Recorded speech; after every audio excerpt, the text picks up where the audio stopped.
Your phone is dying, not today, not tomorrow, but it has already started. Right now in San Francisco, some people walk around with no smartphone at all, not because they lost it, not because they broke it, because they no longer need one. Instead, they talk to a tiny pin clipped on their shirt, or a pair of glasses, or one small earbud, and that little thing runs their whole day for them. You probably think your phone is untouchable. 7 billion people use one. It feels like it will always be the center of everything. But here is the truth nobody tells you. The same thing happened to the machine that came before the phone, and right now it is happening again, faster than anyone expected. By the end of this video, you will know exactly why your phone's days are numbered, and it is coming a lot sooner than you think.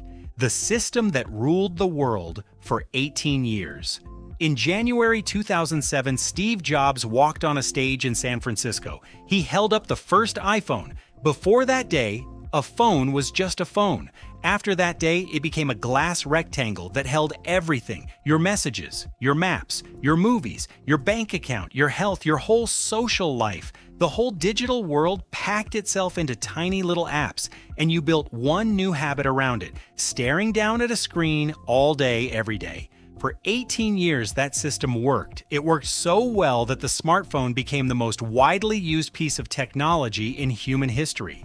More people on Earth own a smartphone than own running water in their homes, but here's the catch. Working okay is not the same as working well. Right now, you have to do all the hard work yourself. You remember which app does which job. You remember every password. You tap through menu after menu. You carry the mental weight of running your whole life through dozens of separate little apps.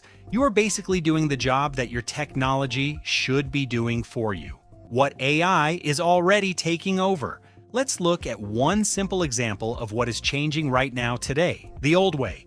You want to send your friend $50 and text her about it. You open your banking app. You tap transfers. You type the amount. You confirm it. You close it. You open your messages. You find her name. You type a message. You hit send. You close everything again. That is 8 or 9 separate steps. The new way. You just say one sentence out loud. Send Sarah $50 and tell her it's for dinner. That's it. An AI assistant does both jobs for you instantly without you touching a single screen. This is not some far-off dream. This already works right now in 2026 on the top AI assistants people use every day. So here's the real question. If AI can already do this, why do we still carry phones? The answer is simple. The problem was never the AI. The problem has always been the screen. The thing you have to pull out, unlock, and tap through just to get one small task done. And that screen is exactly the part getting replaced right now.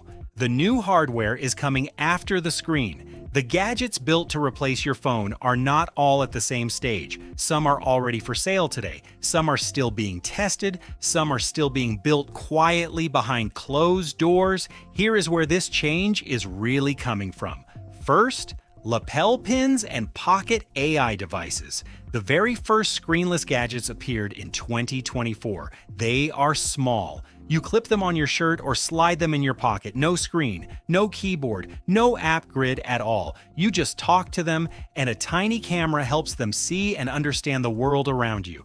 It feels strange at first, but it proves one big thing. Computers do not need a screen to work. Second, smart glasses. The biggest tech companies on Earth are pouring billions of dollars into this one idea. These glasses drop digital information right onto what you already see. Look at a restaurant, and the menu just appears in front of your eyes. Look at a sign in another language, and it instantly translates. Look at a person, and their name pops up if they are already in your contacts. You get your messages without ever having to touch your pocket. Making the glasses light, powerful, and comfortable enough was the hard part.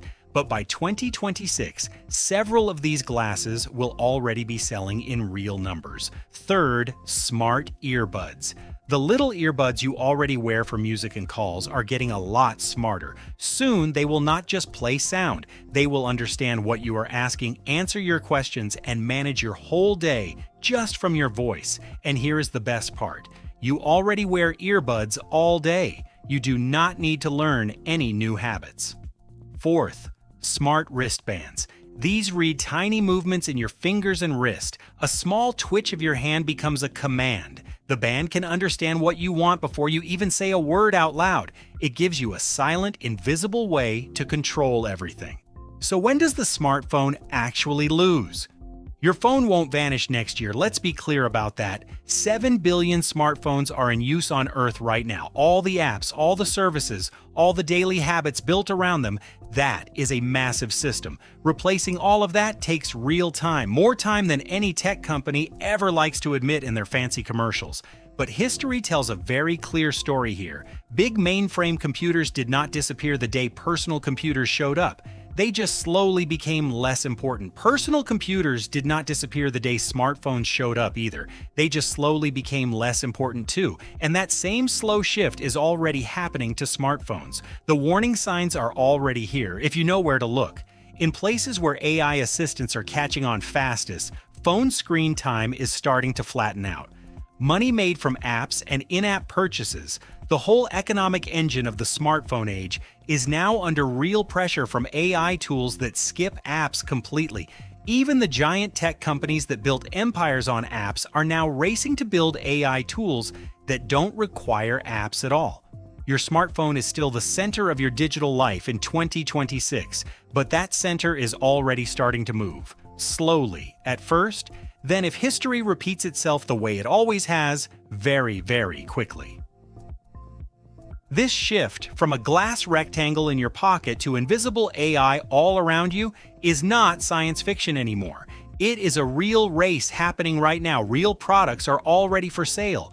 Real companies have already spent hundreds of billions of dollars on it, and real people have already cut their screen time way down by swapping phone taps for a simple voice command or a tiny hand gesture. Whatever comes after the smartphone will not be something you stare at all day long. It will be something quiet, running in the background, something that understands exactly what you need, something that finishes a whole task before you even finish talking, something that works through your glasses, your earbuds, your wristband, your little pin, your entire world around you without ever making you unlock a screen and hunt for the right app just to do one small thing.